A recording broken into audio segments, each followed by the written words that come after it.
in more than 50 countries across the globe, and over $10 billion in revenues Excellent. annually. Mhm. As part of my current job responsibilities, I also help my firm attract and recruit top talent. Very And good. Very good. we hope to keep all the top talent that we recruit. And I'm Absolutely. actually happy to announce that my company was ranked in the top 10 best consulting firms to work for this year, and that means it has been 3 years in a row. Wow, So we're wow, probably that's doing a few things right there. I agree. I agree. Super proud of that. Super proud to be associated with you. Uh, we'll come to the hiring part later in the show. What I wanted to ask you was, how did you reach where you are? Your career has been super successful all the way around. How did you start? Where did all these things come into place for you? Sure. So I grew up in India Mm-hmm. and had an engineering background. I have an engineering degree in metallurgy from IIT Kharagpur Oh, in wow. India. And then I joined a software company. Back in college, I figured out that I was more interested in software I, compared to metallurgy, and right. therefore I started taking courses in programming and Smart computer move. skills. Right. It turned out to be a good move. Mm-hmm. And I joined Infosys, which was one of the upcoming companies back in the day. Right. A small company at that time, but was growing very fast. And if you know anything about Infosys now, it has grown to about $8 billion $8 in billion. revenue. I agree. So I started my career with Infosys, worked for Infosys for about 7 years, Wow. learned a lot, and worked in 3 different continents, Mm-hmm. in India, in US, and in Europe. Wow. And then after 7 years, I wanted to change my career a little bit Okay. in the spirit of continual learning and upgrading my skill set. I Very went good. back to school. So I quit Infosys and went back Wow. and did an MBA at Duke University here in the US. Excellent. And then after my MBA, I joined this large consulting company I'm working for as a Mm-hmm. management consultant. Very good. So now I help my clients drive the strategy that then drives the business requirements and IT requirements. So I've now been on both sides of the table, where I was implementing the technology, and now I work with clients to drive the strategy which drives the Excellent. I think I can technology really relate to what you have been doing. I had the similar career where, seeing how the development goes on precisely on the development side, and then looking at how clients make decisions, looking at how strategies are implemented, and of course, planned before implementation. We've been talking to lots and lots of managers like you, and they're always hungry for good talent. They are Mm-hmm. always hungry for the right kind of people to come on board, help them plan and deliver things to the next level. So that's a great combination. Great to hear from you, Amit. What, in your experience, how has the hiring changed over the years? Like you've been on both the sides of the table, starting from being, starting from giving interviews and now taking a lot of interviews and so on and so forth. So how has the whole industry changed? That's a great question. I think a lot has changed over the last few years. And if I think about my experience, I think the 3 big trends that I have observed that has changed the landscape of the technology industry are to do with cloud computing, mobile, and big data. So let me just give you a couple of anecdotal examples on what I mean by these changes. The first one is cloud computing. If you have seen what most of the forward-thinking companies are doing nowadays, they don't want to have in-house IT.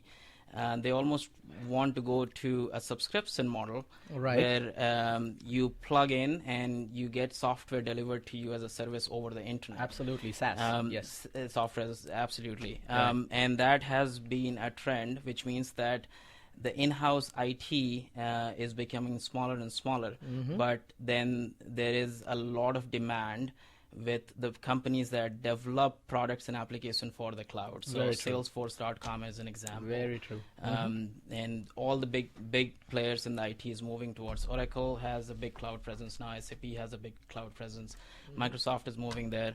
So that's definitely a trend that I have seen, and it's going to increase its pace. I totally agree. And on the similar lines, right, I was reading the Gartner report 2030, and that is what they're saying, that in the top 3 technology priorities, they are saying business intelligence and analytics, cloud computing, and mobile, right? So that is true, and exactly that has been the buzz in the industry, that anybody who gets into, say, for example, business intelligence, right?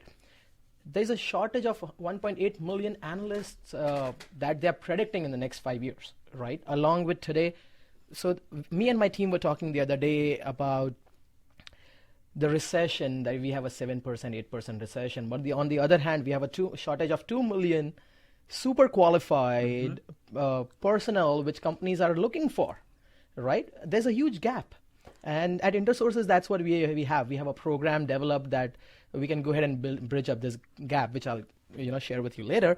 But yes, you were saying something. No, I think to your point, I think you're absolutely right. There is a big gap in terms of the skill sets that are required to fulfill the job requirements for things like cloud computing and big data. When I talk to my clients, they all talk about they can't get enough people to work on these new frontiers of technology. So yes, there is that recession in 7.5%, but when you talk about tech sector, if you are in the tech sector and if you have the right skill set, I think you are in high demand. Wow. I totally agree to what you're saying. That has been true all across. Amit, hold on your thoughts. Let me come back to you after this break. And our listeners, please, the Naad Chetan channel, be on the radio, and we'll be talking much more in details with Amit, who is a senior manager at one of the big 4 consulting companies out there, with offices, of course, in more than, I would say, 50 countries. And how much is the strength of the company that you are a part of?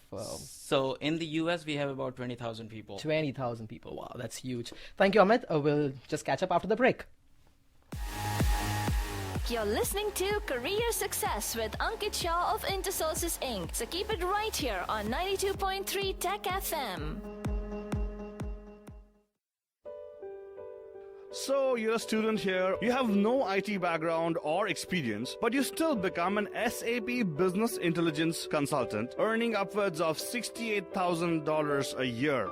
Does it seem too good to be true? Well, it is true, and with a shortage of 1.8 million business intelligence jobs in this next 5 years, it is good. Want to know more? Call right away. 510-870-1512. That's 510-870-1512.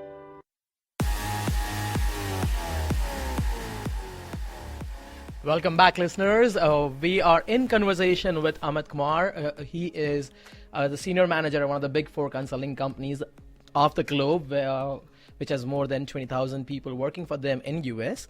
So, Amit, from where we left, right? Let me move on to another question, which I am always curious about, which our listeners are curious about, and that would be, you are a hiring manager, and we've been knowing that from a long, long time. What would be the skills that you look for in terms of the new hires, in terms of somebody who's working in your team? And you can absolutely answer it in the way you're comfortable about it.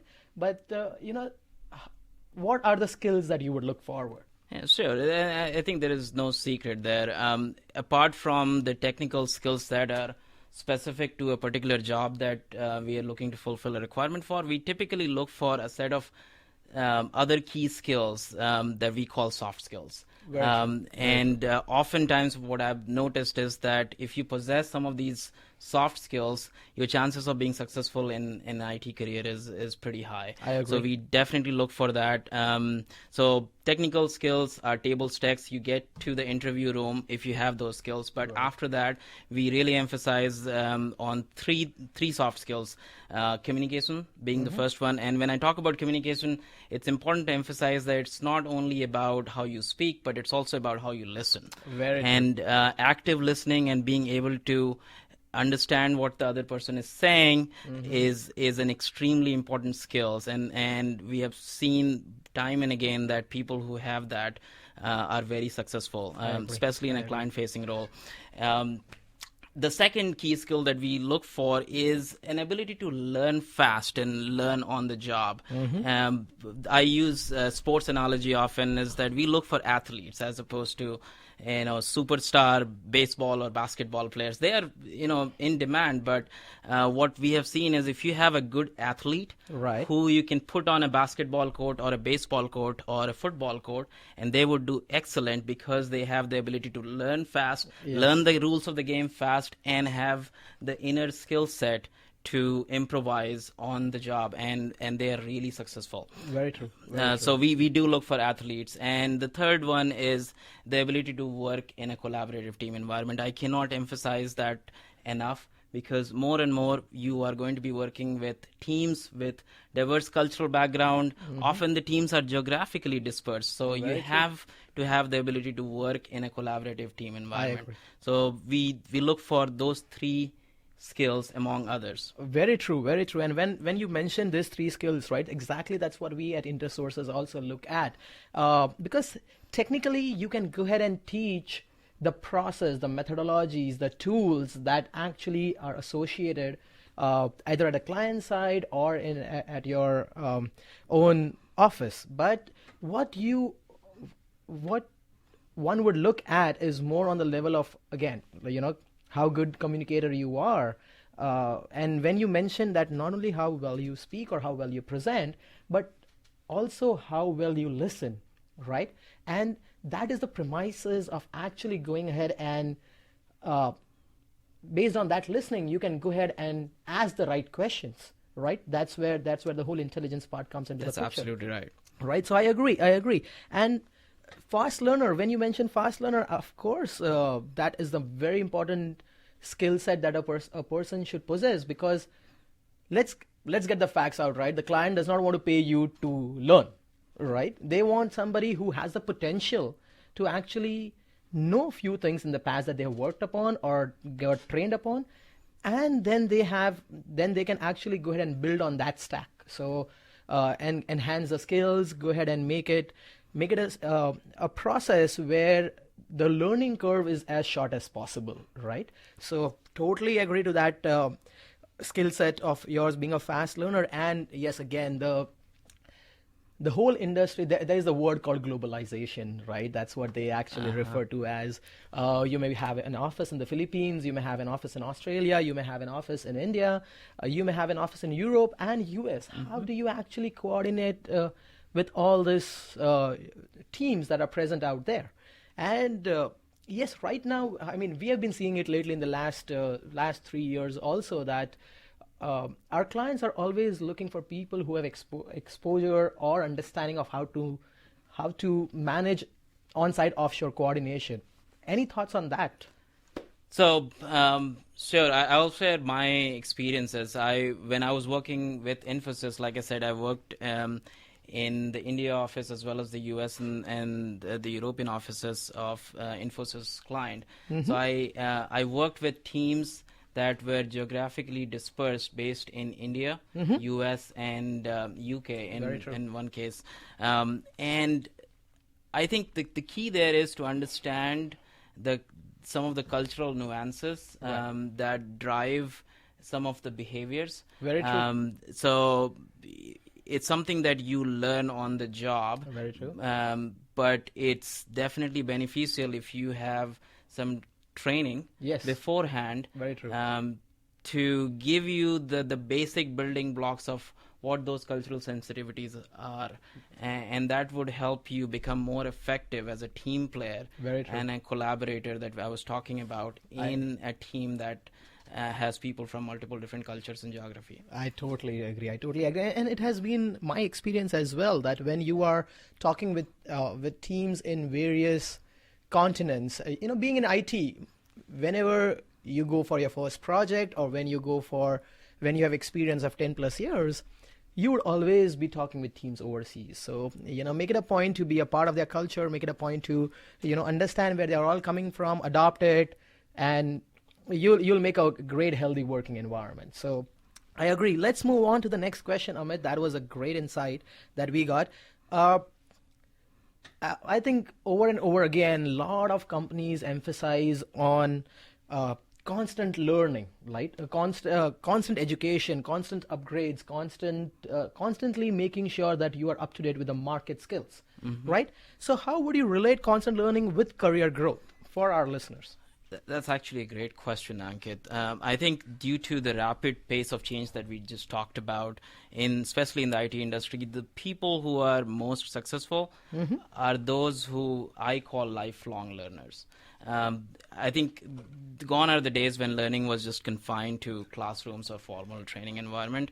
Now people are expected and in some cases required to learn on the job and hit the ground running. Very really.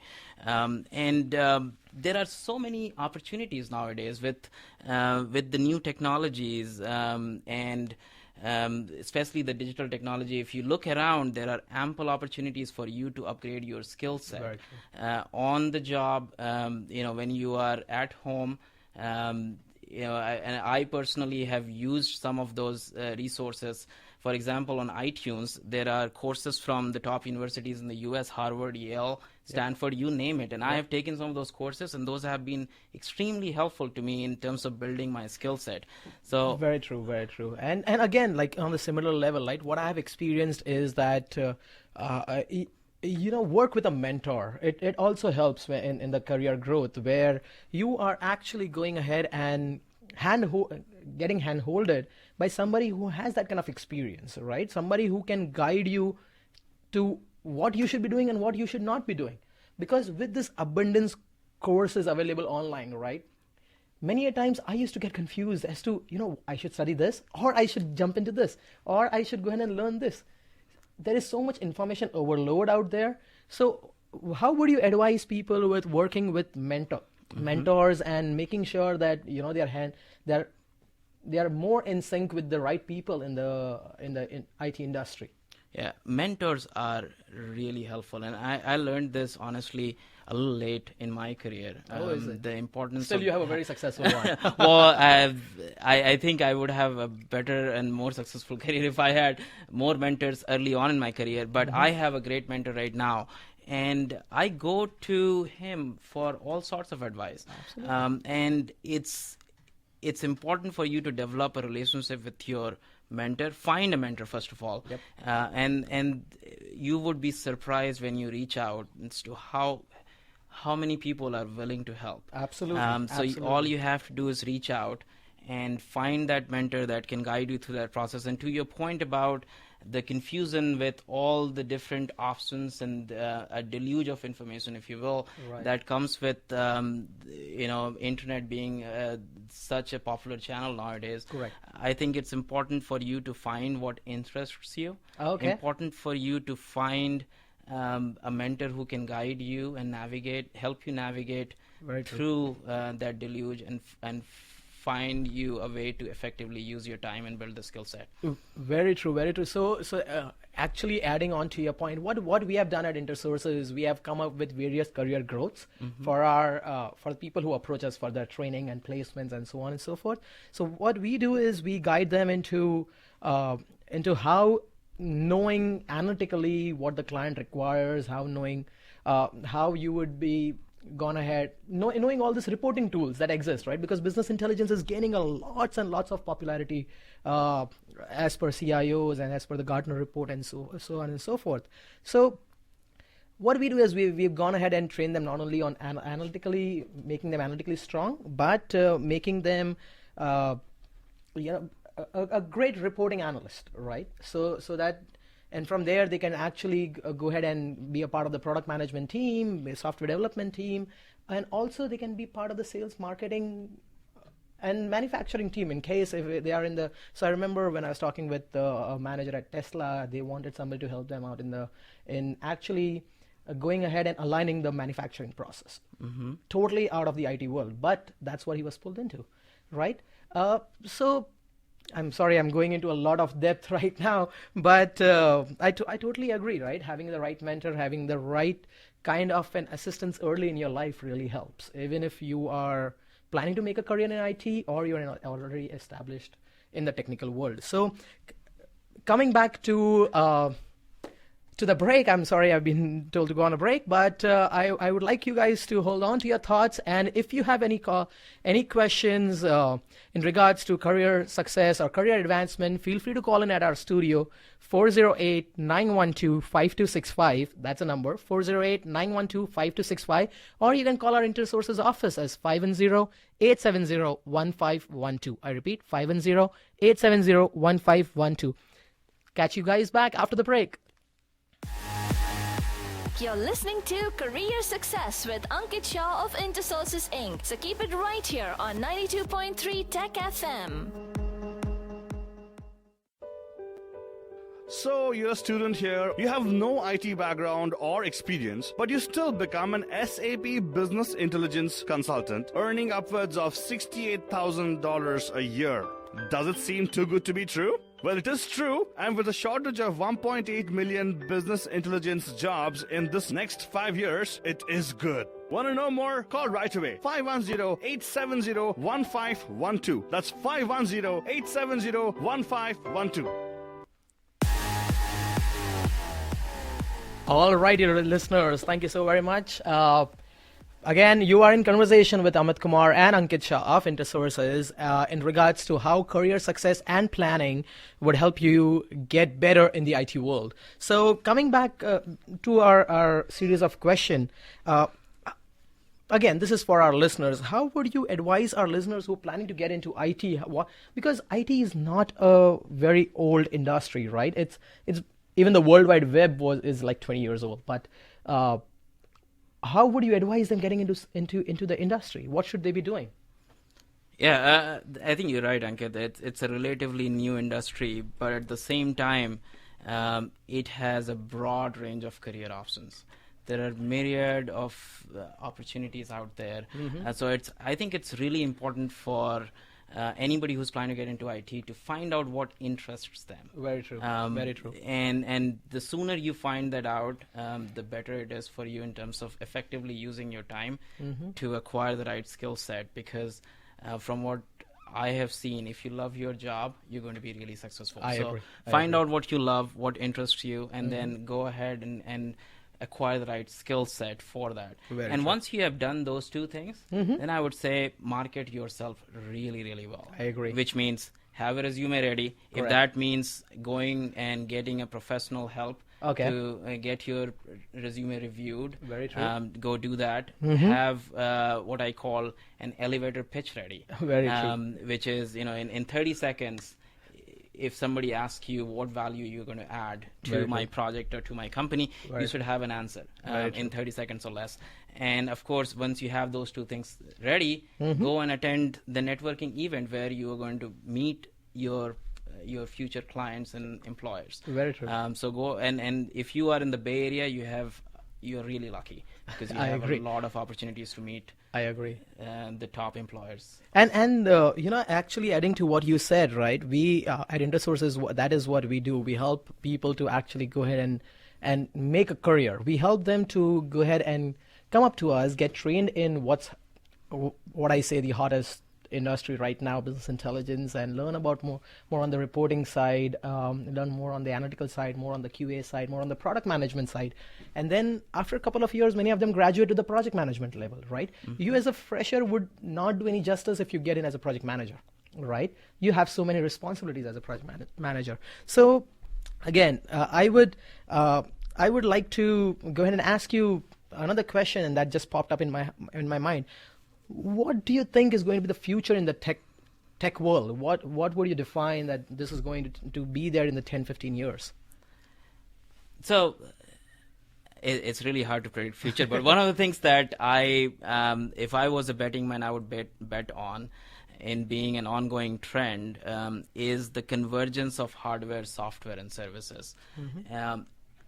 And Apple CEO Tim Cook likes to say that the magic happens when there is the right intersection of hardware, software, and service. And there is no other company that has been more successful than Apple in making that convergence come true and making that magical moment come alive for their customers. Agreed, totally agree. And I was talking with one of the managers at Apple as well the other day, and he told me an amazing 3 high order ideas that they process at Apple, right? How the hardware serves the software, how the software serves the user experience, and how the user experience serves the emotions of the user, right? So that way, Apple is truly a revolutionary company. I mean, hats off to them, and they have defined not only project management, product management, but they have defined the whole industry as well, may it be the technical industry or the IT industry whatsoever.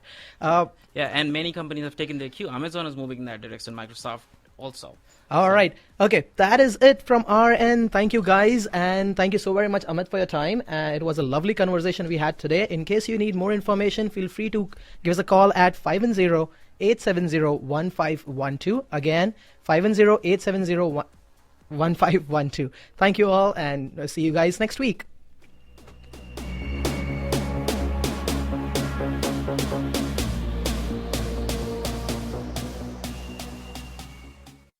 You've been listening to Career Success with Ankit Shah of Intersources Inc. Thank you for joining us. We'll be back every Wednesday at 2 p.m. right here on 92.3 Tech FM.